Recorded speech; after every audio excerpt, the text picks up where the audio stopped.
دیکھ لو، مجھے بھی آتا ہے لوگوں سے جواب نکلوانا، اللہ ان لوگوں پہ رحم کرے۔ وہ گردن پیچھے پھینکتے ہنستی جا رہی تھی۔ سخت گرمی میں کیلیس میں جیسے بہار اتر آئی تھی۔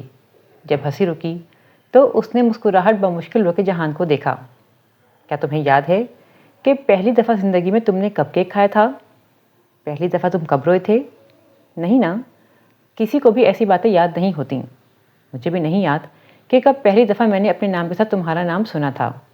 وہ دور پھیلے مکئی کے کھیتوں کو دیکھتے ہوئے کہہ رہی تھی، یاد ہے تو بس اتنا کہ تمہارا ذکر میرے ساتھ ہمیشہ سے تھا، جیسے میرا سایہ میرے ساتھ ہے یا جیسے میری روح۔ اور تمہیں مجھ سے محبت کب ہوئی تھی؟ حیا نے محفوظ نگاہوں سے اسے دیکھا۔ میں نے تو نہیں کہا کہ مجھے تم سے محبت ہے۔ اوکے، میں نے یقین کر لیا۔ وہ بھی جہان تھا، مگر اتنی آسانی سے تو وہ اعتراف کرنے والی نہیں تھی۔ وہ جو ون چائم میں نے تمہیں گفٹ کیا تھا، تم پاکستان آؤ گے تو تمہیں دوں گی، مگر تم نے اس پہ لکھا حضرت عمر کا قول پڑھا تھا؟ وہ شخص جو صرف اس لیے اپنی بیوی کو چھوڑنا چاہتا تھا کہ وہ اس سے محبت نہیں کرتا تھا، مگر گھر بنانے کے لیے محبت ضروری تو نہیں ہوتی جہان، محبت تو بعد میں بھی ہو جاتی ہے، وفا اور قدردانی زیادہ اہم ہوتی ہیں۔ پھر وہ رکی اور بے ساختہ امٹ کر آتی مسکراہٹ روک کر بظاہر سنجیدگی سے بولی، تم نے قدردانی نبھائی، وہ ایسے کہ تم میری قدر کرتے ہو اور جانتے ہو کہ سرچ لائٹ لے کر بھی ڈھونڈو گے تو میری جیسی بیوی نہیں ملے گی، اور میں نے وفا نبھائی اور تمہیں نہیں چھوڑا۔ کیا ہوا جو تم میرے جتنے گڈ لکنگ نہیں ہو؟ کیا ہوا جو تم ایک بے مروت، بد لحاظ اور بدتمیز انسان ہو، مگر ہو تو میرے شوہر نا؟ ساتھ ہی اس نے شانے اچکائے۔ جہان نے تائیدی انداز میں سر ہلایا۔ بہت شکریہ حیا۔ چند ساتیں کیلیس کی سرزمین خاموش رہی۔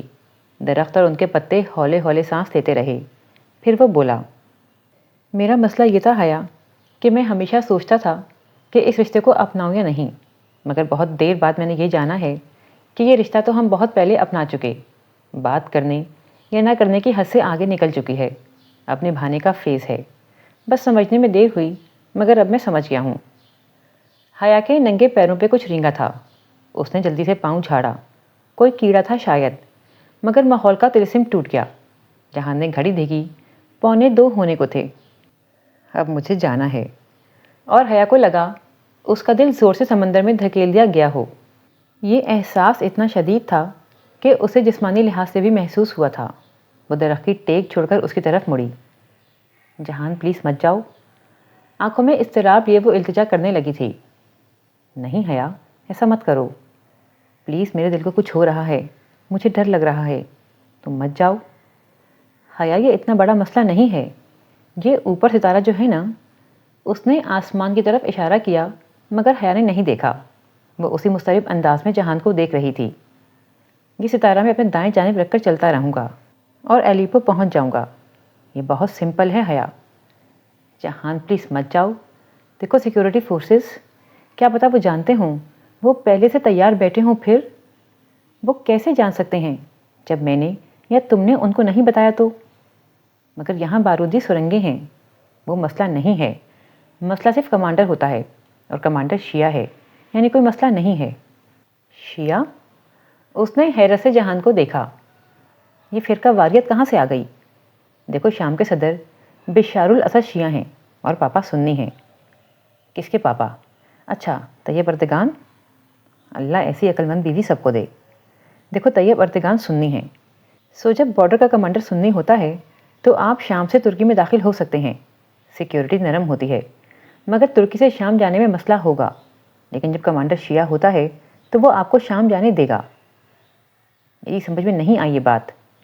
مطلب یہ کہ اگر شام سے ترکی جانا ہے تو تب جاؤ جب کمانڈر سنی ہو، اور جب ترکی سے شام جانا ہو تو شیعہ کمانڈر کے وقت جاؤ۔ میں اسی لیے اتنی دیر ٹھہرا رہا کیونکہ کمانڈر بدلنا تھا۔ 4 روز پہلے کمانڈر آیا ہے۔ دنیا کے ہر بارڈر پہ کمانڈر کی تبدیلی کے گھنٹے بھر بعد ہی اس کا نام اسمگلرز اور جاسوسوں میں پھیل جاتا ہے۔ یہ واحد بارڈر ہے جہاں پہلی بات یہی پھیلتی ہے کہ وہ سنی ہے یا شیعہ۔ یہ فرقہ واریت نہیں ہے، یہ تو بس سیاست ہے۔ وہ اسی طرح فکر مندی اور پریشانی سے اسے دیکھتی رہی۔ میں اگلے ہفتے منگل کے دن پاکستان آ جاؤں گا، میرا یقین کرو۔ حیا نے اثبات میں سر ہلایا۔ وہ اس کو روکنا چاہتی تھی مگر اب یہ اس کے بس سے باہر تھا۔ اب یاد کرو آشیانہ میں میرا وعدہ کہ ہر پلان میں ڈیسائیڈ کروں گا، یاد ہے؟ اس نے گردن ہلائی، آنسو گلے میں پھندا ڈال رہے تھے۔ اب مجھ سے کچھ وعدے کرنے ہوں گے تمہیں۔ وہ بہت غور سے اسے دیکھتا قطعیت سے اسے کہہ رہا تھا، میرے جانے کے بعد تم پیچھے مڑ کر نہیں دیکھو گی، جو پیچھے مڑ کر دیکھتے ہیں وہ پتھر ہو جاتے ہیں۔ حیا نے پھر سے اسباب میں سر کو جنبش دی، اس کی آنکھیں بھیگ رہی تھیں۔ اور میرے جانے کے پورے 5 منٹ بعد تم یہاں سے اٹھو گی اور مڑے بغیر تم واپس گاڑی تک جاؤ گی، کلیئر؟ ہاں ٹھیک۔ اس کی آواز روندھی ہوئی سی نکلی۔ اور تیسری بات، اس طرف کے اس پار یعنی سرحد کی طرف تم نہیں جاؤ گی بلکہ واپس گاڑی کی طرف جاؤ گی۔ حیا کچھ بھی ہو جائے، بھلے کچھ بھی ہو جائے، تم اس جگہ سے آگے نہیں جاؤ گی۔ جہان، اس نے کہنا چاہا مگر جہان نے ہاتھ اٹھا کر خاموش کروا دیا۔ میں کچھ نہیں سنوں گا، کپا دھوکے سے تمہاری ہر بات مانی، اب میری یہ 3 باتیں تم مانو گی۔ تم یہاں سے آگے نہیں جاؤ گی، بھلے تم کچھ بھی دیکھو یا سنو، مجھے کچھ بھی ہو جائے، میں مر بھی جاؤں، گرفتار بھی ہو جاؤں، جو بھی ہو، تم واپس گاڑی تک ہی جاؤ گی بس۔ اس کی آنکھیں جھلملانے لگی تھیں، بمشکل وہ کہہ پائی، ٹھیک، مگر میری ایک بات مانو۔ کیا؟ وہ جو تمہارے نکلی دانت، سائنائڈ، وہ مجھے دے دو، میں اسے یہیں پھینک دوں گی، مگر میں اس خیال کے ساتھ نہیں رہ سکتی کہ تم اپنے منہ میں زہر، پلیز جہان۔ ساتھ ہی اس نے بند مٹھی کھولی، رومال بھی کھلتا چلا گیا۔ میں تمہارا دل نہیں توڑنا چاہتا۔ جہان نے چہرہ ذرا دوسری سمت کیا اور انگلی سے دانت سے کچھ نکالا۔ حیا نے آنکھیں بند کر لیں۔ اس نے کوئی نوک دار چیز رومال پہ رکھی اور رومال بند کیا۔ حیا نے آنکھیں کھولیں اور پھر مٹھی بھینچ لی۔ گول موتی، نوک دار چیز محسوس کر سکتی تھی۔ چند لمحے وہ اسے دیکھتا رہا، رات گزرتی رہی۔ تمہیں پتہ ہے حیا، تمہیں جنت کے پتوں میں بہت اچھی لگتی ہو۔ وہ بھیگی آنکھوں سے مسکرائی۔ تم بھی میجر احمد۔ میں؟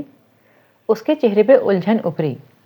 تم نے کہا تھا کہ جنت کے پتے ہر وہ چیز ہوتے ہیں جو انسان رسوا ہونے کے بعد خود کو ڈھکنے اور دوبارہ عزت حاصل کرنے کے لیے اوڑھتا ہے۔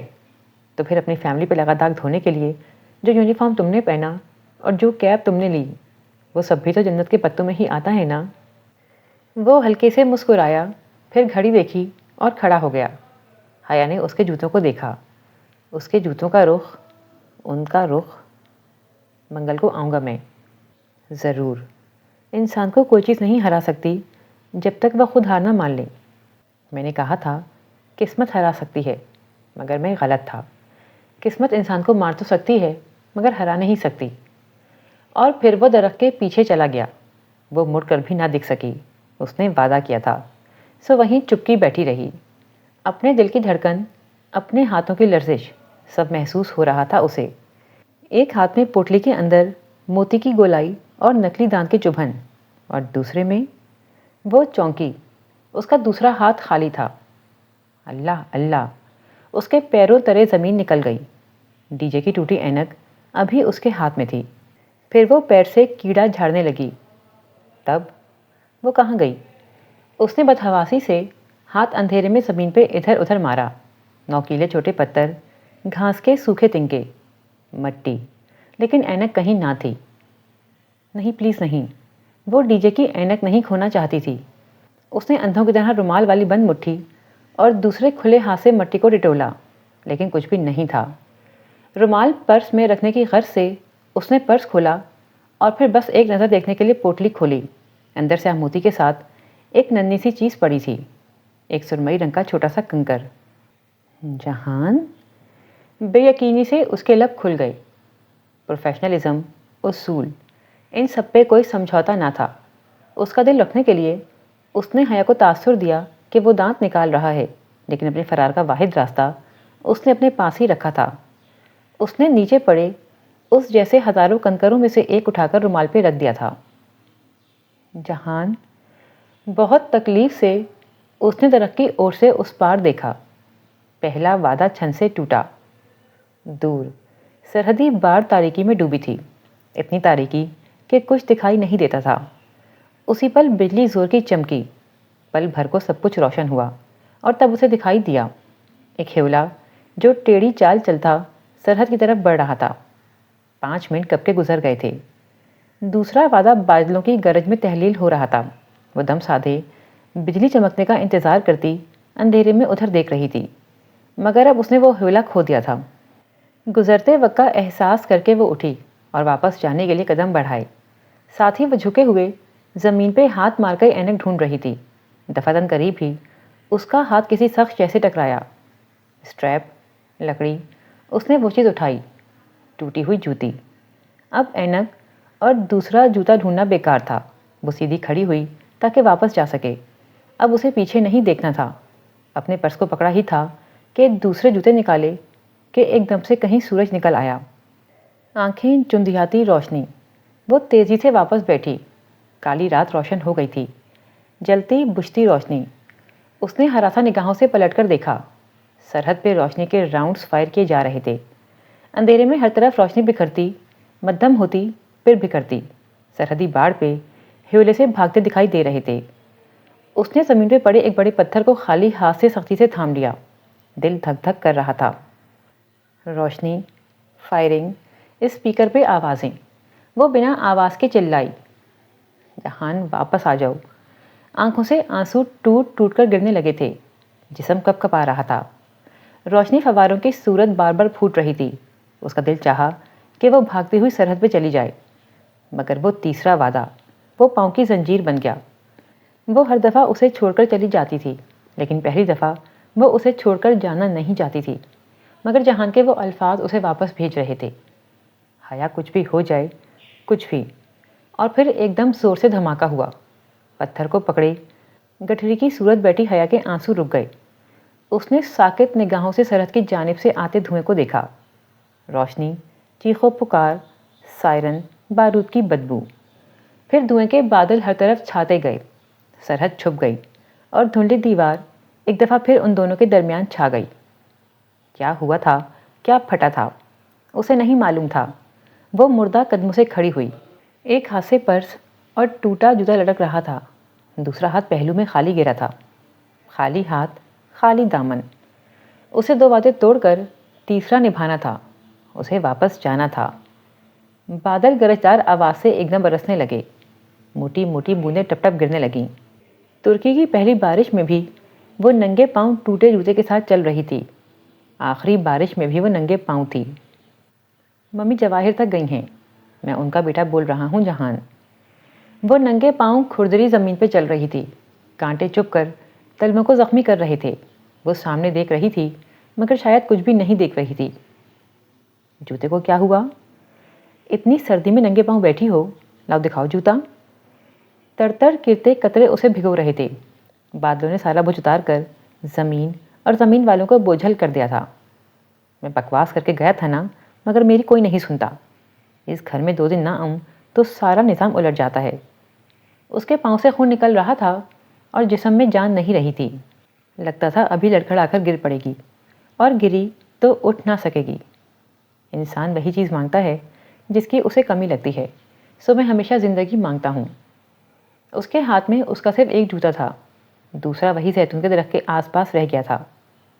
جب آدھی رات کے بعد حقیقت اپنا نقاب اتار کر پھینکتی ہے تو ہر سنڈریلا کو اپنا جوتا اسی مقام پہ چھوڑ کر واپس ہونا ہوتا ہے۔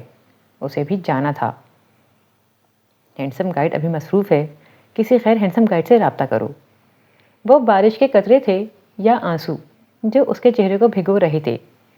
دفعتاً اس کا پیر پلٹا، وہ اوندھے منہ زمین پہ گری، ہتھیلیاں چھل گئیں، چہرے پہ مٹی لگ گئی۔ برستی بارش، سیاہ رات۔ بعض دفعہ قسمت ہرا دیا کرتی ہے حیا۔ ڈی جے کی ڈیتھ ہو گئی ہے۔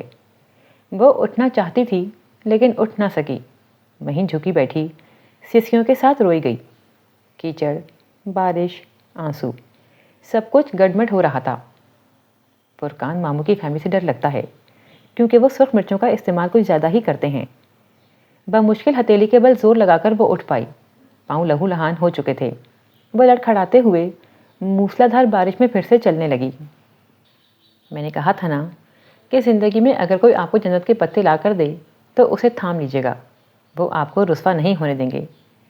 گرتے پڑتے وہ کار کے قریب آئی، دروازہ کھولا، اور پھر اس کا سہارا لے کر خود کو سنبھالنا چاہا۔ جب اپنا چہرہ چھپانے کے لیے میگزین سامنے کرتے ہیں تو اسے الٹا نہیں پکڑتے۔ اسٹیئرنگ وہیل تھامے اس نے شیشے کے اس پار دیکھا۔ ہر سو دھند تھی جو ان کی زندگیوں سے چھٹتی ہی نہیں تھی۔ اگر جادوگر اپنے ٹرک کے فوراً بعد ہی راز بتا دے تو کیا فائدہ ہوا؟ ہر شے سلو موشن میں ہو رہی تھی، ساری آوازیں بند تھیں، بس حرکت دکھائی دے رہی تھی۔ اس نے خود کو مریم خانم کے دروازے پہ دیکھا۔ بارش اسی طرح برس رہی تھی مگر اس کی سماعت بند ہو چکی تھی۔ اچھا، تم نے پاشا بے کے اوپر کافی الٹ دی تھی؟ Good, very good. مریم خانم اسے سہارا دے کر بستر پہ لٹا رہی تھیں۔ اس کے گرد ساری دنیا گول گول گھوم رہی تھی۔ اپنی جگہ کبھی نہیں چھوڑتے حیا، ہوٹل گرینڈ کی مثال یاد رکھو۔ وہ بستر پہ لیٹی تھی، آنکھوں سے بے آواز آنسو بہہ رہے تھے۔ پائنتی کی طرف بیٹھی مریم خانم اس کے پیروں پہ دوا لگا رہی تھیں۔ اسے درد نہیں ہو رہا تھا، ساری حسیات ختم ہو گئی تھیں۔ بالکل بھی مدد نہیں کروں گا، جو کرنا ہے اکیلے کرو، خود کرو، کیونکہ تم کر سکتی ہو۔ وہ اپنا ٹرالی بیگ گھسیٹتی ریلوے اسٹیشن پہ چل رہی تھی۔ دونوں پیر پٹیوں میں بندھے ہوئے تھے، قدم اٹھاتی کہیں اور تھی اور پڑتا کہیں اور تھا۔ لگتا ہے سب مجھ سے تنگ آ گئے ہیں جو بار بار جانے کا پوچھتے ہیں۔ دل کرتا ہے ماہ سن کی طرح کبوتر بن کر کسی غار میں چھپ جاؤں۔ ٹرین تیز رفتاری سے دوڑ رہی تھی۔ وہ کھڑکی کی طرف بیٹھی بھیگی سرخ آنکھوں سے باہر بھاگتے مناظر دیکھ رہی تھی۔ زیتون کے درخت پیچھے رہ گئے تھے، شیشے دھند لا گئے تھے، یا اس کی آنکھوں میں دھند تھی۔ اب تو سارے فرق ختم ہو گئے تھے۔ میرا نام جہان سکندر ہے، میجر جہان سکندر احمد۔ سبانجی کا سبزہ دار بھی اسی کوہر میں ڈوبا ہوا تھا۔ ہر سو دھند تھی، کوئی آواز، کوئی شور نہیں۔ اس نے خود کو فیکلٹی ہاؤس کا دروازہ بجاتے دیکھا تھا۔ شش، چیخنا نہیں ورنہ آواز باہر جائے گی اور یہ ساری فیملی بھاگتے ہوئے آ جائے گی۔ اندر سے نکلتی فربا ماہر لڑکی اس کی طرف دیکھ کر پریشانی سے اس کی جانب بڑھی تھی۔ وہ کیا کہہ رہی تھی حیا سن نہیں پا رہی تھی۔ اسے بس اپنی آواز کسی گہری کھائی سے آتی سنائی دی۔ میرا سامان پیک کروا دیں انجم باجی۔ اچھا، تمہیں نہیں پتا تھا میں کپادوکیا میں ہوں؟ حالے اس کے بیگ کی زپ بند کرتے ہوئے کچھ کہہ رہی تھی۔ انجم باجی اس کے جوتے رکھ رہی تھیں۔ وہ بس ساکت سی صوفے پہ بیٹھی سر جھکائے بے آواز رو رہی تھی۔ تھوڑی سی کاٹن لا دو فارمیسی سے، کان میں ڈالنی ہے۔ اپنے ٹرالی بیگ کو ہینڈل سے گھسیٹتی وہ عطا تو خبر لانے کے دروازے سے اندر داخل ہو رہی تھی۔ بے جان قدم، بے سوچ نگاہیں۔ پتہ ہے حیا، تم کب اچھی لگتی ہو؟ جب تم خاموش رہتی ہو۔ وہ شناسا سا لڑکا تیزی سے اس کی طرف آیا تھا۔ وہ اس کو پہچانتی تھی مگر سمجھ نہیں پا رہی تھی۔ وہ بول رہا تھا کچھ۔ عبدالرحمن بھائی نے کہا تھا کہ آپ سے مل لوں، کہیں آپ کو کچھ مدد کی ضرورت نہ ہو۔ آپ بہارے گل کو لے کر چلی گئیں، میں بہت پریشان تھا۔ یہ ممی نے بھجوائے ہیں آپ کے لیے۔ وہ کوئی پیکٹ اس کی طرف بڑھا رہا تھا۔ میری لغت میں 2 بجے کا مطلب ہوتا ہے 1:55۔ آفیسر اس کو لیپ ٹاپ ہینڈ کیری میں اٹھانے کا کہہ رہی تھی۔ اس نے خالی خالی نگاہوں سے اسے دیکھتے لیپ ٹاپ بیگ اٹھا لیا۔ اب کسی چیز سے کوئی فرق نہیں پڑتا تھا۔ مجھے کچھ بھی ہو جائے، مر جاؤں، گرفتار ہو جاؤں، جو بھی ہو تم واپس گاڑی تک جاؤ گی بس۔ جہاز کی کھڑکی سے نیچے بہت دور باسفورس کا سمندر نظر آ رہا تھا۔ نیلی چادر، سفید جھاگ اور ان سب پہ چھائی دھند۔ پھر بھی اس نے آنسو نہیں پہنچے۔ وہ ترکی سے ہمیشہ روتے ہوئے جاتی تھی، اسے اس دفعہ بھی روتے ہوئے جانا تھا، مگر کون جانے کہ اس دفعہ کا غم سب سے بڑا تھا۔ وہ آنکھوں پہ بازو رکھے لیٹی تھی۔ دفتن دروازے پہ دستک ہوئی۔ اس نے آنکھوں سے بازو ہٹایا لیکن اسی طرح لیٹی رہی۔ دروازہ کھلنے کی آواز آئی اور پھر چلتے قدم۔ آنے والے نے آگے بڑھ کر کھڑکی کے پردے ہٹائے۔ اسے بند آنکھوں سے بھی سورج کی روشنی چھن کر خود پہ پڑتی محسوس ہوئی تھی۔ حیا، اٹھ جاؤ بیٹا، طبیعت کیسی ہے؟ اس نے سبین پھپھو کی آواز سنی اور پھر بٹکی پائنتی کے پاس دباؤ محسوس کیا، جیسے وہ ادھر بیٹھ گئی تھیں۔ بخار اترا تمہارا؟ انہوں نے جھک کر اس کے ماتھے کو چھوا۔ حیا نے بازو آنکھوں سے ہٹایا اور خالی خالی نگاہوں سے ان کو دیکھا۔ شانوں پہ دوپٹہ لیے، بال کیچر میں باندھے، وہ ویسی ہی تھیں، پرسکون، صابر اور ٹھنڈی۔ میں ٹھیک ہوں، وہ کوہنی کے بل ذرا سی اٹھی، نکاہت پس مردگی، جیسے جسم میں جان ہی نہ رہی تھی۔ اور یہ تمہارے پاؤں کو کیا ہوا ہے؟ نتاشا کہہ رہی تھی کہ نئی بینڈیج لا رہی ہے۔ یہ بینڈیج تو بالکل خراب ہو گئی ہے۔ انہوں نے ہولے سے اس کے پیر کے انگوٹھے کو چھو کر کہا، جس پہ لگی پٹی اب پرانی اور خستہ ہو چکی تھی۔ حیا تکیے کے سہارے بیٹھی انہیں دیکھتی رہی۔ جہان تمہارے ساتھ تھا؟ انہوں نے نرمی سے پوچھا۔ جب سے وہ آئی تھی اتنی بیمار ہو گئی تھی کہ پھپھو سے باقاعدہ بات اب ہو پا رہی تھی۔ اس نے گردن اسبات میں ہلائی، گلے میں آنسوؤں کا پھندا پڑنے لگا تھا۔ پھر اور اس پھر کے آگے سارے خواب ختم ہو جاتے تھے۔ اس کی آنکھیں ڈب ڈب آ گئیں۔ میں نہیں جانتی پھپھو، ہم ساتھ تھے، وہ کہنے لگی تو آواز بہت بوجھل تھی۔ اس رات آسمان پہ بادل تھے اور چاند نہیں تھا، تارے بھی نہیں تھے۔ وہ آگے جا رہا تھا، میں نے اسے روکنا چاہا، منع بھی کیا، مگر اس نے میری نہیں مانی۔ وہ چلا گیا۔ اور پھر وہ رکی اور پلک جھپکی تو آنسو رخسار پہ لڑکنے لگے۔ پھر پتہ نہیں کیا ہوا، مگر وہ واپس نہیں آیا۔ کمرے میں چند لمحوں کے لیے بوجھل سی خاموشی رہی۔ پھپھو کے چہرے پہ وہی سکون، وہی ٹھہراؤ تھا۔ کیا اسے اسی وقت واپس آنا تھا؟ نہیں، اس نے کہا تھا کہ آنے والے منگل کو وہ آ جائے گا۔ تو ابھی منگل آنے میں کچھ دن ہے نا، وہ آ جائے گا، تم فکر کیوں کر رہی ہو؟ حیا نے نفی میں سر ہلایا۔ وہ نہیں آئے گا، وہ مشکل میں ہے۔ میں نہیں جانتی وہ ٹھیک بھی ہے یا نہیں، مگر وہ مشکل میں ہے۔ شاید زخمی ہو، شاید گرفتار ہو، اور شاید اس سے آگے فکرہ ٹوٹ گیا، دل بھی ساتھ ہی ٹوٹ گیا۔ اگر اس نے کہا تھا کہ وہ آئے گا تو وہ ضرور آئے گا، مجھے پورا یقین ہے۔ انہوں نے جیسے دلاسا دیتے ہوئے اس کے ہاتھ کی پشت کو تھپکا۔ وہ بھیگی نگاہوں سے ان کا پرسکون چہرہ دیکھتی رہی۔ میں سمجھی تھی کہ آپ میں اور مجھے بہت فرق ہے پھپھو، آپ صبر سے انتظار کرنے والی عورت ہیں، مگر میں چیزیں اپنے ہاتھ میں لے کر جہان کے ساتھ چلنے والی عورت ہوں۔ لیکن اب مجھے لگتا ہے کہ تکلیف ہم دونوں کے حصے میں برابر آئے گی۔ آپ ظاہر نہیں کرتی اور میں چھپا نہیں سکتی، بس یہی فرق ہے۔ بے یقین نہ ہو بیٹا، اللہ سے اچھا گمان رکھو، اچھا ہی ہوگا۔ انہوں نے نرمی سے اس کا ہاتھ دباتے ہوئے کہا۔ وہ سر بھی نہ ہلا سکی، عجیب بے یقینی سی بے یقینی تھی۔ دروازہ ذرا سی دستک کے ساتھ کھلا۔ پھپھو اور حیا نے ایک ساتھ اس سمت دیکھا۔ نتاشا دروازے میں کھڑی تھی۔ حیا بدقت پھیکا سا مسکرائی اور آنسو ہتھیلی کے پش سے صاف کیے۔ حیا، کیا تم اڑ گئی ہو؟ میں تمہارے لیے بینڈیج لائی تھی، وہ خراب ہو چکا ہے، اسے اتار دیتے ہیں۔ نتاشا رسان سے انگریزی میں کہتی ہوئی اندر آئی اور چھوٹا سا باکس بیڈ پہ حیا کے پیروں کے پاس رکھا۔ پھپھو اس کو جگہ دینے کے لیے اٹھ گئیں تو وہ وہیں پھپھو کی جگہ پہ بیٹھ گئی۔ ہوا کیا تھا حیا پیر پہ؟ وہ اب حیا کی ایڑی سے بینڈیج اتارتے ہوئے بولی تھی۔ لہجہ نہ زیادہ متفکر تھا نہ سرد، پتہ نہیں وہ اسے اچھی لگتی تھی یا بری۔ ویسے تو وہ بے ضرر سی ہی تھی، البتہ اس کا لباس، اللہ اللہ! اس ساری پریشانی میں بھی حیا کے ذہن میں آیا تھا کہ یہ اس طرح سلیو لیس ٹاپ اور کیپری میں گھر میں گھومتی ہوگی اور روہیل اور ابا کو کوئی فرق نہیں پڑتا۔ کیا ہوا تھا حیا پیر پہ؟ نتاشا نے دوا لگاتے ہوئے دوبارہ پوچھا تو وہ چونکی۔ کانچ، پتھر، زمین پہ بہت کچھ گرا تھا اور میں انہیں کے اوپر چلتی رہی۔ بہت بد احتیاطی ہے ویسے یہ۔ اوکے، میں اسے بینڈیج کر رہی ہوں، بہت جلد ٹھیک ہو جائے گا، زیادہ گہرے نہیں ہیں۔ وہ اب مصروف انداز میں کہتی پٹی باندھ رہی تھی۔ دفتن آسمانوں پہ آذان کی آواز گونجنے لگی۔ پھپھو جانے کے لیے اٹھ کھڑی ہوئیں۔ اس نے انہیں نہیں روکا، اس کے پاس انہیں روکنے کا کوئی جواز نہیں تھا۔ لاؤنج سے باتوں کا شور کمرے تک سنائی دے رہا تھا۔ ثنا اور سہرش اپنی امی کے ساتھ آئی تھیں اور حسب معمول ان کی آمد پہ ارم اور سونیا بھی چلی آئی تھیں۔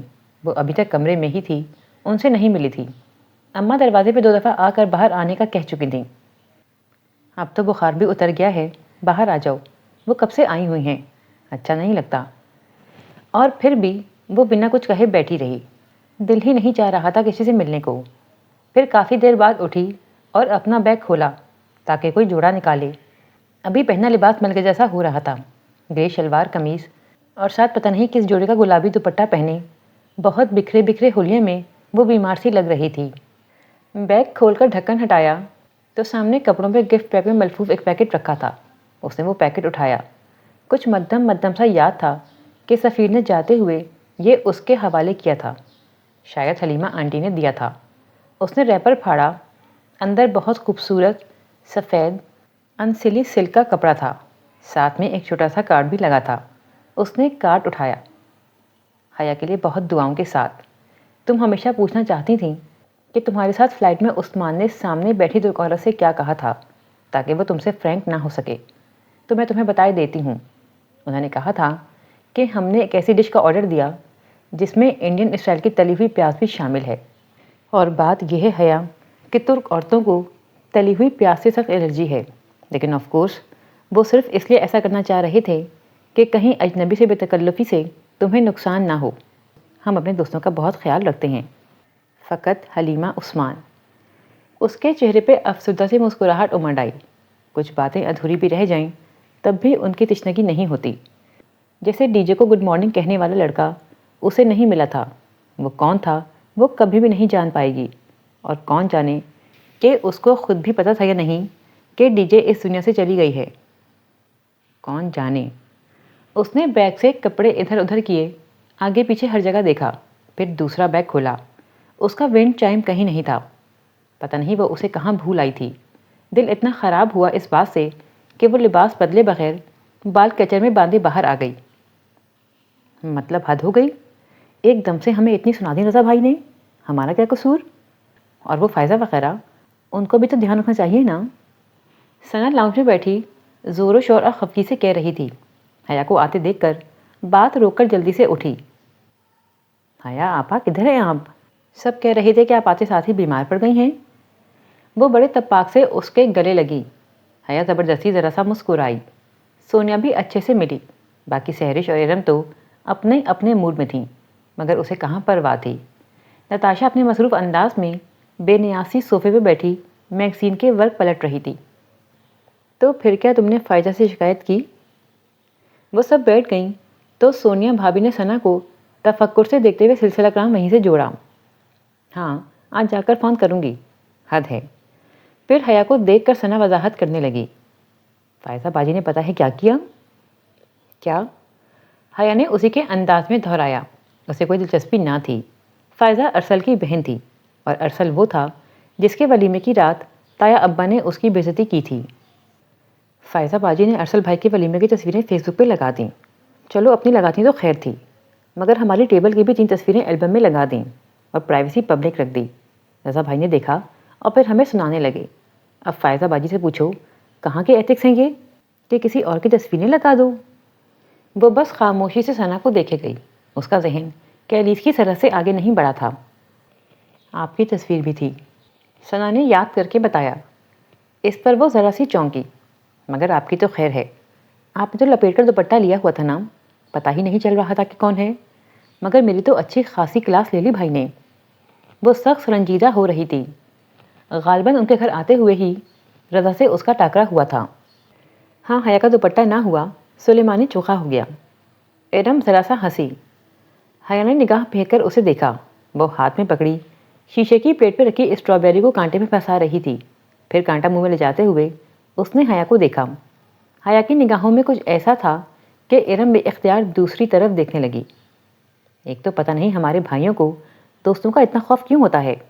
ایسے ہم سارے زمانے میں بغیر دوپٹے کے گھومتے رہیں تب کچھ نہیں ہوتا، لیکن اگر بھائی کی یونیورسٹی کے سامنے سے کار میں بھی گزرو تو بس ہاتھ اندر کرو، سر پہ دوپٹہ لو، میرا کوئی دوست گزر رہا ہو تو دیکھنا مت۔ اف۔ ثنا رضا کی نقل کرتے ہوئے بولی تو سہرش ہنستی۔ ارم فقط مسکرائی، پھر اس نے حیا کو دیکھا۔ وہ ابھی تک خاموش مگر گہری نظروں سے ارم کو دیکھ رہی تھی۔ ارم ذرا جذبس ہو کر دوبارہ ثنا کو دیکھے گئی۔ جہاں نہیں آیا تمہارے ساتھ حیا؟ سہرش نے بات کا رخ پھیرا تو حیا نے نگاہیں اس کی طرف پھیریں، پھر ہلکا سا نفی میں سر ہلایا۔ نہیں۔ اس کا لہجہ سب پاٹ تھا۔ اچھا تم تو کہہ رہی تھیں کہ وہ تمہارے ساتھ آئے گا؟ معصوم سا سوال تھا مگر اسے بہت زور سے چبھا۔ سونیا نے بے چینی سے پہلو بدلا۔ اسے یقیناً سہرش کا لہجہ اچھا نہیں لگا تھا. کہا تو تھا مگر ایسا ہو نہیں سکا. اس نے فقط یہی کہا, کوئی صفائی نہیں, کوئی دلیل نہیں, کوئی منہ توڑ جواب نہیں. اب تو کسی بات کا بھی جی نہیں چاہتا تھا. اچھا. سہرش نے ذرا سے شانے اچکاتے ہوئے آگے ہو کر ایک اور اسٹرابیری اٹھائی. حیا نے سرخ پھلوں سے بھرے ہوئے پیالے کو دیکھا. سرخ رسیلا پھل, سرخ جوتے, بیسن کے کنارے پہ لگا خون کا سرخ قطرہ. اس کا دل بھر آیا تھا. وہ ایک دم اٹھی اور تیزی سے کمرے کی طرف گئی. سب نے چونک کر اسے دیکھا تھا. نتاشا اسی طرح بے نیاز سی میگزین کے صفحے پلٹ رہی تھی. حیا باجی, آپ کا فون ہے. وہ اپنے کمرے میں لیپ ٹاپ کھولے عائشہ کو میل لکھ رہی تھی جب نور بانو نے دروازے سے جھانک کر صدا لگائی. وہ اچھا کہہ کر سینڈ کا بٹن دبا کر اٹھی اور باہر آئی. زندگی میں نا امیدی اتنی بڑھ گئی تھی کہ فون کی گھنٹی پہ بھی چونکنا چھوڑ دیا تھا. میجر احمد اسے کبھی بھی لینڈ لائن پہ کال نہیں کیا کرتا تھا, سو اسے دلچسپی نہ تھی کہ کس کا فون ہے. ہیلو. اس نے کرڈل کے پاس رکھا, الٹا ریسیور اٹھا کر کان سے لگایا. بہت شکریہ میری بات سننے اور سمجھنے کا. مجھے خوشی ہے کہ آپ نے عقل مندی کا ثبوت دیا. ولید کی مسکراتی آواز. اسے لگتا تھا کہ اس کے سارے احساس مر گئے ہیں, مگر ایک اباسا اندر سے اٹھا تھا. ہاں, ابھی کچھ دل میں زندہ تھا. جو بھی کہنا ہے صاف کہو. وہ دبے لہجے میں غرائی. میرے خلاف وہ کیس واپس لے کر تم نے ثابت کر دیا ہے کہ آپ ایک عقل مند خاتون ہیں. لمحے بھر کو اس کے اعصاب مفلوج سے ہو گئے. کیس واپس؟ اس نے تو نہیں. پھر کس نے؟ میں نے تمہارے خلاف کوئی کیس واپس نہیں لیا. میں جانتا ہوں کہ آپ کے دباؤ پر ہی یہ ہوا ہے, اور میں جانتا ہوں کہ آپ نے یہ کیوں کیا ہے. یہ کال آپ کا شکریہ ادا کرنے کے لیے کی تھی میں نے, اور یہ پوچھنے کے لیے بھی کہ پھر ہم کب مل رہے ہیں. وہ جیسے بہت مسرور اور مطمئن تھا. اس کے اندر جوار بھاٹا پکنے لگا. بمشکل اس نے ضبط کیا. میں فون رکھ رہی ہوں. کل دوپہر 1 بجے میں جنا سپر والے پیزا ہٹ میں آپ کا انتظار کروں گا. ضرور آئیے گا. مجھے کچھ اہم باتیں کرنی ہیں, کیونکہ ابھی وہ آرکیڈیٹ والا مسئلہ حل نہیں ہوا. اچھا, اور تمہیں لگتا ہے کہ میں آ جاؤں گی؟ وہ اور ہوتی ہیں کمزور لڑکیاں جو تم جیسوں سے ڈر جاتی ہیں. مائی فٹ. اتنا غصہ آیا تھا کہ دل چاہا فون دیوار پہ دے مارے. آپ کو آنا ہوگا. یاد رکھیں وہ ویڈیو ابھی میرے پاس ہے. اگر آپ نہیں آئیں تو میں آپ کے گھر آ کر وہ ویڈیو آپ کے ہاں ٹی وی پہ چلا کر دکھاؤں گا, اور یہ میرا وعدہ ہے. اس کے لہجے کی صفاقی. حیا کا دل لرز کر رہ گیا, مگر جب بولی تو آواز مضبوط تھی. تو پھر تم کر گزرو جو تم کرنا چاہتے ہو. ایسا سوچنا بھی مت کہ میں تم سے یوں ملنے چلی آؤں گی. جہنم میں جاؤ تم. اس نے فون زور سے کرڈل پر پٹخا, پھر تیزی سے مڑ کر ابا کے کمرے کی طرف گئی. وہ ڈریسنگ ٹیبل کے سامنے کھڑے ٹائی کی نوٹ ٹیک کر رہے تھے, آفس جانے کے لیے بالکل تیار. ابا, کیا آپ نے ولید کے خلاف کیس واپس لے لیا؟ وہ پریشانی سے کہتی بنا اجازت اندر داخل ہوئی. سلیمان صاحب نے چونک کر اسے دیکھا اور پھر واپس شیشے کے سامنے ہو کر ٹائی کی نوٹ ٹھیک کرنے لگے. ہاں, واپس لے لیا. مگر کیوں؟ وہ صدمے سے بولی. پہلی بات یہ کہ وہ بہت ہی کمزور کیس تھا. دوسری بات یہ کہ ہمارے پاس کوئی خاص گواہ نہیں ہے. اور تیسری بات, اس کی گاڑی سے کسی کو نقصان نہیں پہنچا. فرقان بھائی کو چوٹ گرنے سے آئی, اس لیے اس کیس کا کوئی فائدہ نہیں تھا. وہ اب پرفیوم ہٹا کر خود پر اسپرے کر رہے تھے. مگر ابا, آپ جانتے ہیں اس نے مجھے ٹکر مارنے کی کوشش کی تھی. حیا, میں اسے اس طرح نہیں چھوڑوں گا. آرکیٹیکٹ کے ساتھ مل کر اس نے جو بےایمانی کی ہے اس پر میں اسے آڑے ہاتھوں لوں گا. تھوڑا انتظار تو کرو. لیکن ابا کی بات کے برعکس ان کا لہجہ غیر سنجیدہ تھا. وہ مزید سنے بغیر بھاگتی ہوئی باہر آئی. چند لمحوں بعد وہ تایا فرقان کے گھر تھی. تایا, ابا اور سائمہ تائی ڈائننگ روم میں اکیلے ناشتہ کر رہے تھے. لڑکے کام پر تھے. سونیا اور ارم بھی ساتھ نہیں تھیں. تایا ابا, وہ پریشانی سے ان کے پاس آئی. آؤ حیا, طبیعت کیسی ہے؟ وہ ہموار لہجے میں بولے, ساتھ ہی کرسی کی طرف اشارہ کیا. پہلے جیسی محبتیں نہ سہی, مگر پچھلے کچھ عرصے والی رکھائی بھی نہیں تھی. درمیانہ سا انداز. تایا ابا, آپ لوگوں نے ولید کے خلاف کیس واپس کیوں لے لیا؟ وہ بے چینی سے وہیں کھڑے کھڑے بولی. سائمہ تائی اس کے لہجے پر بے اختیار پلٹ کر اسے دیکھنے لگیں. میں نے نہیں لیا، تمہارے ابا نے لیا ہے، اور وہ اتنے غلط بھی نہیں ہیں۔ کیس کمزور ہے، پھر وقت اور پیسے ضائع کرنے کا فائدہ؟ مگر اس طرح تو وہ اور شیر ہو جائے گا، وہ سمجھے گا کہ حیا، ہم سب ٹھیک ہیں، چوٹ مجھے لگی تھی، جب میں سمجھوتا کرنے کو تیار ہوں تو پھر؟ تایا ابا بھی شاید ولید کے خلاف کسی سخت کارروائی کے حق میں نہیں تھے۔ کاروباری سیاستیں، اف، اور آرکیٹیکٹ والا کیس؟ دیکھو، ہم اس کو کھلم کھلا تو ڈیل نہیں کر سکتے، کمپنی کی ساکھ کو نقصان پہنچ سکتا ہے، مگر تمہارے ابا اس سے ضرور نپٹیں گے، سب ٹھیک ہو جائے گا، تم فکر مت کرو۔ اور وہ جانتی تھی کہ اس سے اب کوئی نہیں نپٹے گا، وہ صرف اس کو آرکیٹیکٹ والے کیس کا ڈراوا دے رہے تھے تاکہ اس کو سیدھا رکھ سکیں۔ شطرنج بساتھ سیاست، آپ نہیں سمجھیں گے۔ اس نے تعصب سے نفی میں سر کو جھٹکا۔ حیا، جہان نہیں آیا؟ سائمہ تائی نے ان کی گفتگو کو اختتام پذیر ہوتے دیکھا تو رہ نہ سکیں۔ اللہ اللہ، پھر وہی سوال؟ اس کے اعصاب ڈھیلے پڑ گئے۔ وہ نہیں آ سکا تائی، آواز بھی دھیمی پڑ گئی۔ تو کب آئے گا؟ تمہارے ابا اور اماں تو چاہ رہے تھے کہ تمہارا نکاح بھی روہیل کے ولیمے کے ساتھ اناؤنس کر دیں، مگر تائی نے ہنکارا بھر کر بات ادھوری چھوڑ دی۔ وہ نامکمل معنی اخذ کیے بغیر پلٹ آئی۔ تایا ابا اس وقت اخبار کی طرف متوجہ ہو چکے تھے۔ ہر کوئی پوچھتا تھا کہ وہ نہیں آیا، کوئی یہ کیوں نہیں پوچھتا کہ وہ کیوں نہیں آیا۔ سب اپنے مفاد کی بات پوچھتے تھے، جہان کی تو کسی کو فکر ہی نہ تھی۔ اس کی میل پر عائشہ کا جواب آ گیا تھا۔ اس نے کہا تھا کہ وہ شام میں آن لائن ہوگی، تب وہ دونوں بات کریں گی۔ وہ عائشہ سے کیا بات کرنا چاہتی تھی وہ نہیں جانتی تھی، بس وہ اپنا دکھ اور اضطراب کسی سے بانٹنا چاہتی تھی۔ کسی سپاہی کی بیوی ہو کر دنوں، ہفتوں، مہینوں اس کا صبر سے انتظار کرنا کتنا تکلیف دہ ہوتا ہے وہ اب جان پائی تھی۔ کیسی ہو؟ اسکرین پر عائشہ کا شفاف خوبصورت چہرہ دکھائی دے رہا تھا۔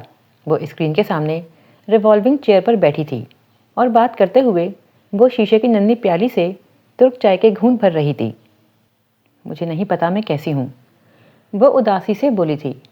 ملگجے لباس، بندھے بالوں میں حیا بہت کمزور اور افسردہ دکھائی دے رہی تھی۔ کیا ہمارا اناتولیہ اچھا نہیں لگا؟ عائشہ نے حیرت آمیز مسکراہٹ کے ساتھ پیالی سائڈ پہ رکھی۔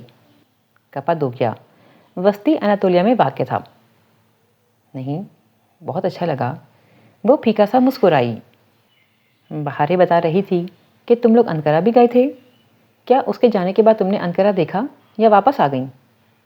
میں کیلیس چلی گئی تھی، اس کے لبوں سے پھسلا۔ چائے کی پیالی اٹھاتی عائشہ گل چونکی تھی۔ اچھا، کس دن گئی تھی تم کیلیس؟ اتوار کو گئی تھی، منگل کی دوپہر واپس آ گئی۔ اب چھپانے کا کیا فائدہ تھا؟ عائشہ چند لمحوں کے لیے سوچتی رہی تھی۔ پیالی اس کے ہاتھ میں تھی لیکن وہ اسے لبوں تک لے جانا بھول گئی تھی۔ کیا بارڈر وہاں سے قریب پڑتا ہے؟ ہاں، بہت قریب۔ اس کی نگاہوں کے سامنے پھر وہی رات گھوم گئی، وہ خوفناک برستی بارش والی رات۔ تو کیا بارڈر کی ساری خبریں کیلیس میں لوگوں کو مل جایا کرتی ہیں؟ کس قسم کی خبریں عائشہ؟ اس نے اچنبے سے اسکرین کو دیکھا۔ مطلب جو لوگ اللیگل بارڈر کراس کرتے ہیں ان کی گرفتاری کی خبریں؟ کیا منگل کی صبح تم نے کوئی ایسی خبر سنی تھی؟ وہ بہت سوچ سوچ کر بول رہی تھی اور لمحے بھر کے لیے حیا کو لگا اس کا سانس رک گیا ہے۔ وہ اپنی بہن کی جاسوس ہے، ساری باتیں اس کو بتاتی ہوگی۔ تمہارا موبائل تمہارے پاس تھا بہارے؟ کیا تم لوگ کیلیس جاؤ گے؟ عبد الرحمن کیلیس کا نام لے رہا تھا۔ حیا، عائشہ نے اس کو پکارا تو وہ چونکی، کڑیوں سے کڑیاں ملائیں تو ذہن میں عجیب سا خیال ابھرا۔ نہیں، یہ نہیں ہو سکتا، عائشہ پولیس کو کیوں بتائے گی؟ مگر پھر وہ بارڈر پہ گرفتاری کے بارے میں سننے میں اتنی دلچسپی کیوں رکھتی تھی؟ ہاں، پیر اور منگل کی درمیانی رات وہ بارڈر کراس کر رہا تھا عائشہ، مگر سیکیورٹی اہلکار اس کے انتظار میں تھی۔ وہ گرفتار ہوا یا مارا گیا یہ میں نہیں جانتی، مگر میں اتنا جانتی ہوں کہ وہ اس کے انتظار میں تھے کیونکہ تم نے ان کو بتایا تھا، ہے نا؟ پتہ نہیں کیسے یہ سب اس کے منہ سے نکلا تھا۔ لاشعور میں جڑتی کڑیاں مل کر ایک ایسی زنجیر بنا گئی تھیں جس نے اس کے گلے میں پھندا ڈال دیا تھا۔ عائشہ لمحے بھر کو خاموش ہو گئی۔ حیا کو لگا وہ انکار کر دے گی، مگر وہ جھوٹ نہیں بول سکتی تھی۔ ہاں، میں نے ان کو کال کی تھی، میرا فرض تھا، اگر مجھے معلوم ہو کہ ایک قومی مجرم قانون توڑنے جا رہا ہے تو مجھے سیکیورٹی فورسز کو بتانا چاہیے۔ وہ بے یقینی سے عائشہ گل کو دیکھ رہی تھی۔ وہ کتنے آرام سے یہ سب کچھ کہہ رہی تھی۔ کیا اسے نہیں معلوم تھا کہ وہ کیا کہہ رہی تھی؟ مرحبا حیا، بہارے کہیں پیچھے سے آئی اور بہن کے کندھے پہ جھول کر چہک کر اسکرین کو دیکھا۔ حیا نے جواب نہیں دیا۔ وہ ابھی تک عائشہ کو دیکھ رہی تھی۔ عبد الرحمن مجرم نہیں تھا عائشہ، وہ مجرم نہیں تھا۔ چائے کا گھونٹ بھرتے بھرتے عائشہ گل ٹھہری۔ اس کی آنکھوں میں اچنبھا ابھرا۔ عبد الرحمن کا کیا ذکر؟ تم؟ حیا نے لب کھولے مگر رک گئی۔ اس کے اندر ابلتا غصہ، بے یقینی، سب کچھ رک گیا۔ کہیں کچھ غلط تھا۔ تم نے عائشہ؟ ہم عبد الرحمن کی بات کر رہے ہیں جسے میں نے کیلیس میں کھو دیا ہے۔ بے بسی سے اس نے کہنا چاہا۔ بہارے کبھی عائشہ کو دیکھتی، کبھی اسکرین کو۔ عبد الرحمن کیلیس میں کیا کر رہا تھا؟ تم جانتی ہو وہ کیا کر رہا تھا؟ تم نے سیکیورٹی کو بتایا اس کی کراسنگ کا۔ حیا وہ کیلیس میں نہیں تھا۔ اسے انقرہ سے جرمنی جانا تھا۔ وہ کیلیس کیوں گیا؟ تم جانتی ہو وہ کیلیس میں تھا عائشہ۔ تمہیں بہارے نے بتایا تھا، مجھے معلوم ہے۔ جذبات کی شدت سے اس کی آواز بلند ہو گئی تھی۔ بہارے گل، تم جانتی تھی؟ عائشہ نے بے یقینی سے اپنی بہن کو دیکھا۔ وہ بے ساختہ سہم کر پیچھے ہوئی۔ میں نے کچھ نہیں کیا، سب مجھے ایسے کیوں دیکھتے ہیں؟ اس کی آنکھیں ڈبڈبا گئیں۔ وہ منگل کی رات بارڈر کراس کرنے جا رہا تھا۔ کیا کہ تمہیں بہارے نے نہیں بتایا؟ وہ بارڈر کراس کرنے جا رہا تھا؟ نہیں حیا، یہ نہیں ہو سکتا۔ عائشہ ابھی تک دم بخود تھی۔ میں نے تو اس کے بارے میں کسی کو کچھ نہیں کہا۔ میں نے تو نسو فخری کے بارے میں بتایا تھا سیکیورٹی کو۔ اس نے بارڈر کراس کرنا تھا پیر اور منگل کی درمیانی شب۔ وہ جہان تھا عائشہ، تم نے کال ہی کیوں کی سیکیورٹی کو؟ وہ دبی دبی چلائی تھی۔ اس رات کے زخم، بارڈر کی بو، روشنی کے گولے، سب پھر سے تازہ ہو گیا تھا۔ کیونکہ مجھے عبد الرحمن نے ایسا کرنے کو کہا تھا، وہ بے بسی سے بولی تھی۔ بہارے نے تائید میں سر ہلایا۔ میری بہن سچ کہہ رہی ہے، میں نے ان کی باتیں سنی تھی چرچ میں، اور حیا کو لگا وہ اگلا سانس نہیں لے سکے گی۔ عائشہ، تمہارا فون بج رہا ہے۔ آنے کے پکارنے پہ وہ چونکی۔ گود میں رکھا موبائل جانے کب سے بج رہا تھا۔ بہارے، نمبر پہ لکھا نام بہت محبت سے لے کر اس نے آنے کو بتایا تھا اور سپرن دبا کر فون کان سے لگایا۔ السلام علیکم۔ اس نے مسکرا کر سلام کیا۔ وعلیکم السلام، کیسی ہو؟ ایران سے ہزاروں کلومیٹر دور وہ اہلارا وادی کے چرچ میں کھڑا بہارے کے فون کو کان سے لگائے کہہ رہا تھا۔ ساتھ ہی اس نے پلٹ کر دیکھا۔ چرچ کے کھلے دروازے سے بیرونی سیڑھیاں نظر آ رہی تھیں جو پہاڑ کے نیچے تک جا رہی تھیں۔ حیا ابھی نماز پڑھ کر نہیں آئی تھی اور بہارے کے پر سے فون نکال کر اس نے اسے تصویریں کھینچنے چرچ کی اوپری منزل پہ بھیجا تھا۔ میں ٹھیک ہوں، تم بتاؤ ترکی والے کیسے ہیں؟ اس کی مسکراہٹ اور بھی خوبصورت ہو گئی تھی۔ طمانیت کے سارے رنگ آنکھوں میں اتر آئے تھے۔ بہت دن بعد اس نے عبد الرحمن کی آواز سنی تھی۔ عائشہ، یاد ہے تم نے کہا تھا کہ تم مجھے ایک فیور دو گی؟ وہ چرچ کی چوکھٹ میں کھڑا سیڑھیوں کو ہی دیکھ رہا تھا۔ حیا کے آنے سے پہلے اسے بات ختم کرنی تھی۔ ہاں، بتاؤ کیا ہوا؟ تم ترکی کے سب سے بڑے بارڈر کے بارے میں کیا جانتی ہو؟ کون سا بارڈر؟ ترکی اور شام کا؟ ہاں، اس بارڈر کو ایک قومی مجرم اس منگل کی رات کراس کرے گا، غیر قانونی طور پہ۔ ایسے میں تمہیں کچھ کرنا ہے۔ چند لمحے خاموشی کے بعد وہ غالباً کسی اور جگہ آ گئی تھی۔ ہاں کہو، میں سن رہی ہوں۔ ترکی کا تم پہ قرض ہے عائشہ۔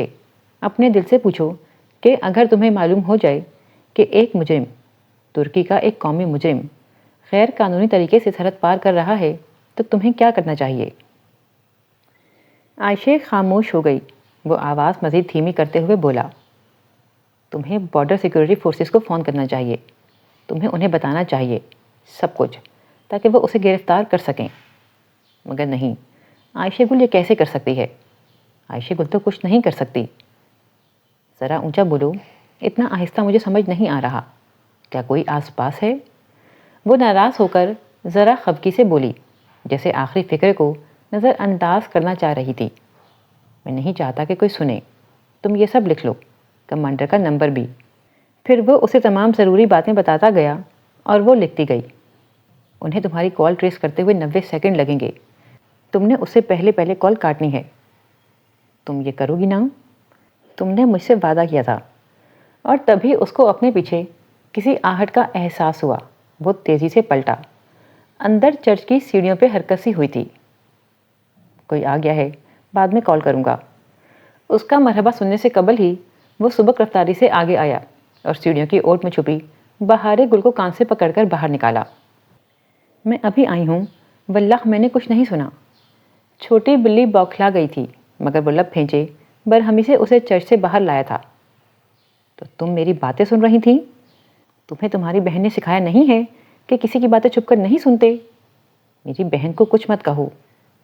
جو تم نے سنا ہے، اگر وہ تم نے حیا کو بتایا تو مجھ سے برا کوئی نہیں ہوگا. وہ دبے دبے غصے سے کہہ رہا تھا.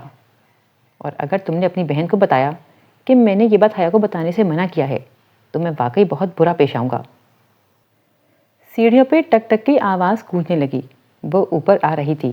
جہان نے بہارے کو موبائل واپس کیا جسے اس نے جلدی سے اپنے پرس میں ڈال دیا. اگر تم نے میری بات نہ مانی بہارے، میں نے کچھ نہیں سنا. وہ روحانسی ہو گئی. تب تک حیا اوپر پہنچ چکی تھی. اس نے یہ سب کہا؟ وہ بے یقینی سے اسکرین پہ نظر آتی عائشہ اور بہارے کو دیکھ رہی تھی. ہاں، میری بہن سچ کہہ رہی ہے، میں نے خود سنا تھا. تم نے یہ سب سنا تھا؟ اور وہ سمجھتی رہی کہ اس نے اس کی اور جہان کی باتیں سنی تھیں، مگر وہ تو اردو میں بات کر رہے تھے. وہ سن بھی لیتی تو اسے کیا سمجھ میں آتا؟ اس نے اس کی باتیں سنی ہی نہیں تھیں. وہ ایک دفعہ پھر ایک طرف کی کہانی سے نتیجہ اخذ کر چکی تھی. اس نے اپنی مخبری خود کروائی. اس نے اپنے آپ کو خود گرفتار کروایا. مگر کیوں؟ اس سارے قصے کا کچھ سینس نہیں بنتا تھا. وہ حیران تھی، وہ پریشان تھی. تمہیں کیسے پتا کہ وہ گرفتار ہو گیا ہے؟ عائشہ نے بے یقینی سے پوچھا. میں نے خود دیکھا تھا. وہ حیا کے الفاظ لبوں پہ ٹوٹ گئے. اس نے کیا دیکھا تھا؟ ہیولے، دھواں، روشنی کے گولے، ایک طرف کی کہانی. مجھے نہیں پتا کہ میں نے کیا دیکھا تھا. مجھے نہیں پتا. وہ بے بسی سے نفی میں سر ہلانے لگی. پھر ایک دم چھماکے سے اسے یاد آیا جہان کے جوتوں کا رخ. جب وہ اٹھا تھا تو اس کے جوتوں کا رخ بائیں جانب تھا، حالانکہ وہ سرحد کی جانب منہ کیے کھڑا تھا. تو کیا وہ سرحد کی طرف نہیں جا رہا تھا؟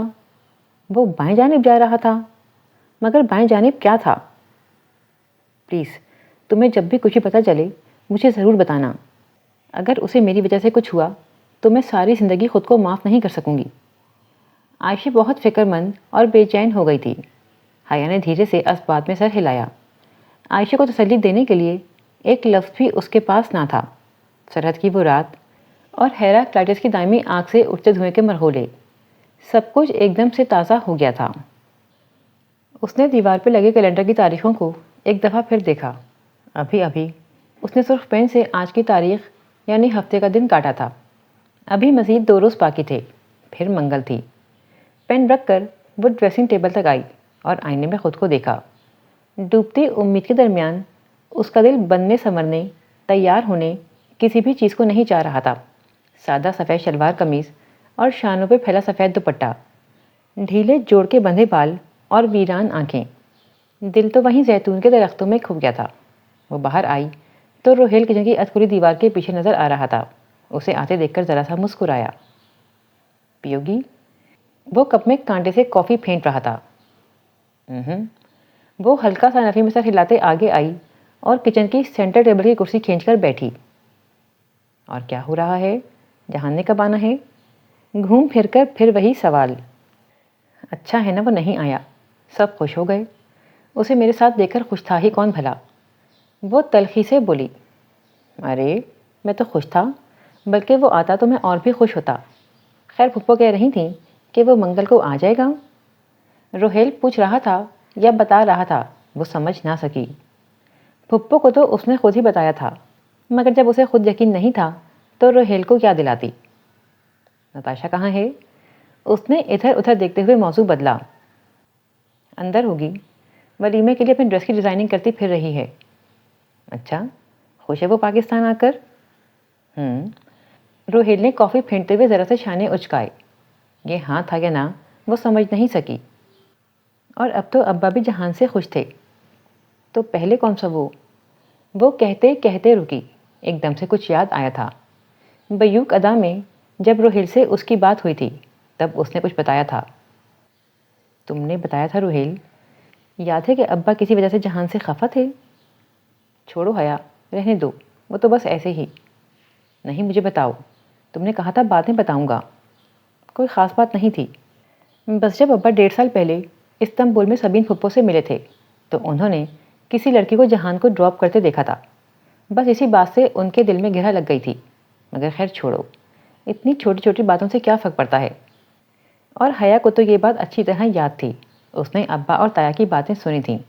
ہاں وہ یہی بات کر رہے تھے، لیکن جہان نے اسے یہ بات کبھی نہیں بتائی کیونکہ اس نے پوچھی نہیں تھی.